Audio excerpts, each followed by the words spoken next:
Hello everyone and welcome back to my show. I'm going to walk you into our shop backwards and hope I don't fall over. This is the entrance. It's inside the old police station on Levenshulme High Street. It's very frosty today. This is the building.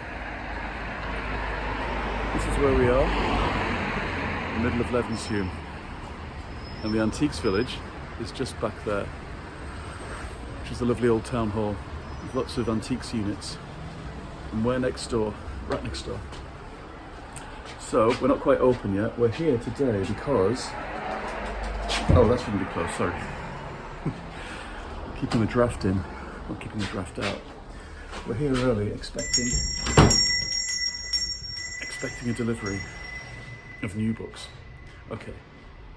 This is our entrance with cards on the door. Really nice cards. There's Miffy, look. Ian and Susie were really good at choosing greetings cards. And then we're in the shop. There's huge panda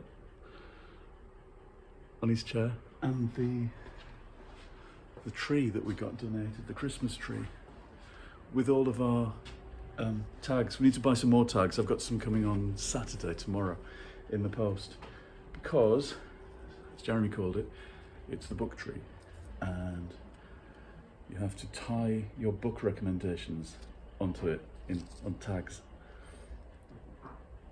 John Irving, A Prayer for Owen Meany, somebody says. And The World According to God.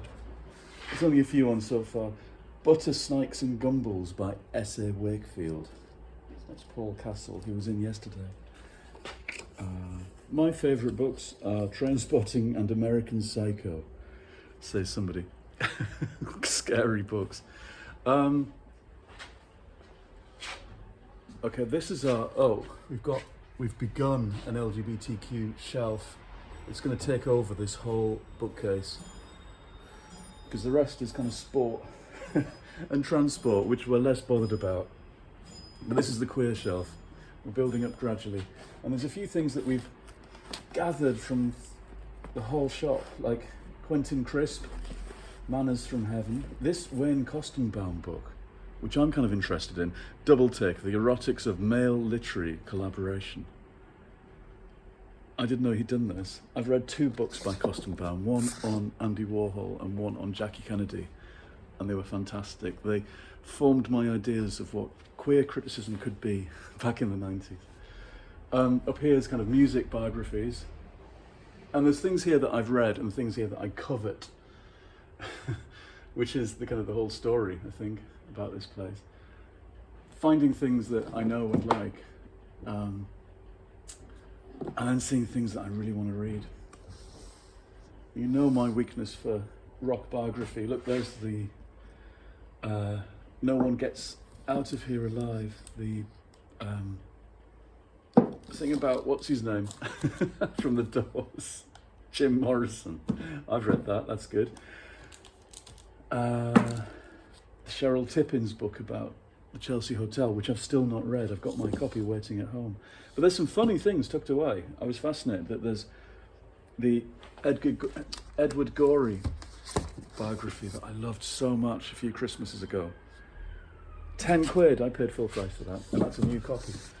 And there's that fantastic book about the biographer who worked with Samuel Beckett. That's here somewhere. There, Parisian Lives. It's a nicer copy than mine. It's the American copy, I think, with decal edges. She worked with, it's Deirdre Bair who worked with Beckett and Simone de Beauvoir. That's a really lovely book. Obviously a very Parisian book. And here in this cabinet, well, first of all, there's Winnie the Pooh, little China toys. Oh, and some children's classics like Pooh and The Wind in the Willows that Jeremy's found. He started building this cabinet. I don't know if you can see here. We have a Doctor Who shelf with appropriate signage. And underneath a Star Trek one, Star Trek novels and DVDs. I'm sure those are going to expand a lot. Oh, Jeremy's there he is. He's starting on a Star Wars. Is that your favourite, Jeremy, out of all of them, do you think? Yeah. Jeremy doesn't do favourites. I like to have lists of things and ranks of things. He doesn't do favourites, he always says. These are the art books, which Jeremy put some time into earlier this week, into rationalising and sorting those out. So I think it's artists on the top shelf there. 20th century and modern. 20th century and modern, he says. And they're not alphabetised, are they? Yes. Oh, they're Oh, okay. I didn't think we were doing that. What is no, it? they're not. I knew they weren't. And then what's here? Folk art. That's general art books and books about art. Okay, and then that's A to Z of older art. Pre-20th century artists. All the way down. Next What two did you say it shelves. was on the bottom shelf? He He called them big-sized books. big books. Big-sized books is what he said. Then we've got cinema. And again, these are a mix of new and second-hand, aren't they? There's a bit of both, which I like. I like that thing, because then you get sudden bargains. You find sudden bargains on the shelf. I like that mix. And then cinema begins here, and photography, and fashion, and then Design. and design, and then more big-sized books on the bottom. Here is the cat's shelf. And all my copies I brought copies of my own Puss in books, my book of pictures of cats that HarperCollins did, and my Panda the Cat and the Dreadful Teddy. All went, we sold them, which is good. I only brought a few, so I need to order some more.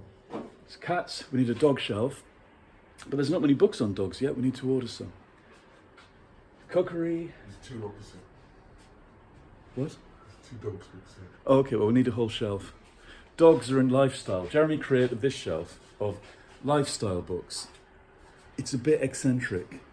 He includes dogs and sofas, a book about our favourite book about being shabby and living a shabby life, shabby chic. Something about very small shops, and kind of live a nicer life kind of books. About being a dandy. Is the dictators in cartoons, is that part of lifestyle, Jeremy? Dictator lifestyle. Only in certain geographic regions. Oh, okay. Cookery, and then crafting, and then nature writing is right down at the bottom. Jeremy's very down on nature writing at the moment. We did find a book by somebody who slagged off the Panda, the Cat and the Dreadful Teddy, who writes about nature. I think that she was in here. Anyway, in this corner, look at this. This is a carousel for cards. And you can see Moomins and Peanuts. But, oh, and here's Miffy again. Then it's little Hello Kitty, then it's Miffy. But I've had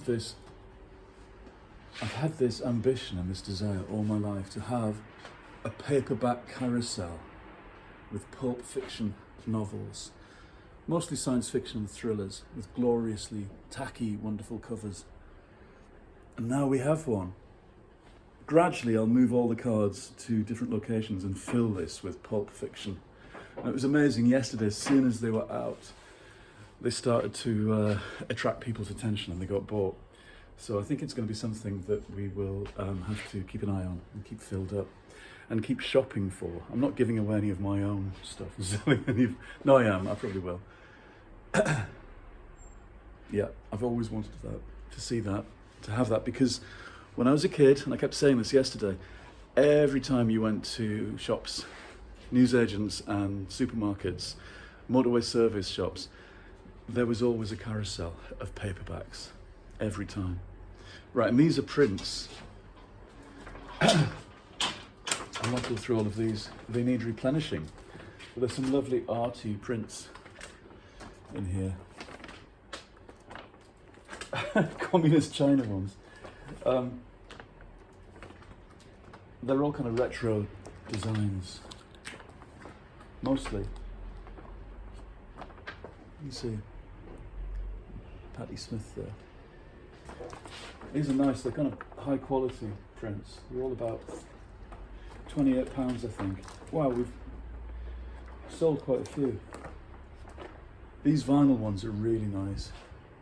They're really simple. Look at that cat with a pipe. And cards. Oh, and these are something I've spent some time doing. I don't know if you can see, I've made up parcels with paper and ribbon, and each one contains 3 vintage children's classics. Mystery packages. It's a bit like a date with a book, but Christmas themed and children's classic themed. Selling those for a £5 each. And in the middle, there's this island of books for people to browse. There's all kinds of genres mixed up here. They're mostly, I think they're all new books here. I can see some Persephone paperbacks. And a lot on pop and rock. And here's Panda, the actual Panda, whose shop it is. Hello. Oh, are you polishing? You've got some polish there. No, he's not polishing. Have stuff. With the stuff. And there's Frida Kahlo at the window, and there's a whole bunch of my prints, my paintings of Legacy from a couple of years ago. I had them kind of tucked away, and then somebody came in and was looking at them and told me I had to put them on more prominent display. So I have. Right, that's the first room. That's the whole first room. Oh, and Siobhan's flamingo paintings, our friend Siobhan brought in her flamingo paintings for us to sell. And I think you've seen more of this one in the video I did last week. This room's shaping up nicely. We have graphic novels and manga and YA and teenage fiction on that shelf. Our vinyl, it's a small section, but it's going to build up. And people are buying it. It's amazing watching people choose vinyl and what they get excited by. Posters there, look, of, that's a nice cool selection. John Coltrane, Nico, and Francois Zardy, and David there with Let's Dance. And then Puffins. Puffin books, because this corner is the children's books, which I think that corner looks so cozy and colourful and inviting. You kind of want a chair there for people to spend time browsing, I think. Although where you fit a chair in here, because it's getting pretty full. More cards, lovely greetings cards and wrap, and more picture books. More picture books there, and in this corner. Look, Miffy again, a Miffy outdoor sticker book. And Mr. Ben. I think picture books are really good these days. And then fiction. Crime and fiction, general fiction, contemporary, and crime. It's a bit higgledy-piggledy at the moment, but I kind of like that. That's my taste. I tend not to alphabetize things. And there's kind of literary stuff, and diaries, essays, poetry, and mythology, and drama. All in one little bookcase. That's a bit higgledy-piggledy as well. But again, I like that. I like that invitation to rummage. Now these are all kind of vintage hardback things, and I'm not sure about these. We shall rationalize these as we get to them, and see what we need. I'm sure there'll be some treasure there, but I'm not convinced. We can't do something better with that corner. But here is Monsters and Planets, science fiction, fantasy, horror, all in one bookcase. And of course, comics and issues of Classics Illustrated and Interzone underneath. These are all non-fiction. That's a real mix-up shelf. It's kind of philosophy, politics, feminism, science, the whole lot. This is all history, which I've called Queens and Tyrants for now, and classics, ancient classics. And then our table here is waiting for new deliveries, and there's a whole lot of new paperbacks here in the middle, and around the edges will be the new books that we get delivered today. We've got 2 big orders coming in. Well, not massive. I don't suppose anybody else would think they're massive orders, but it's exciting to us because we've never done it before. We've never had orders of new books arrive. Yeah, there's 2 orders coming in from 2 different places. It's all exciting still. Every bit of it is still kind of a novelty as it happens. So that's a more comprehensive tour of the whole of Panda's Books and Records. So I hope you liked it, and you'll continue to tune in and see my show and join in with this whole strange adventure. Okay, I'll see you again soon. Goodbye everyone, and keep tuning in. Bye bye.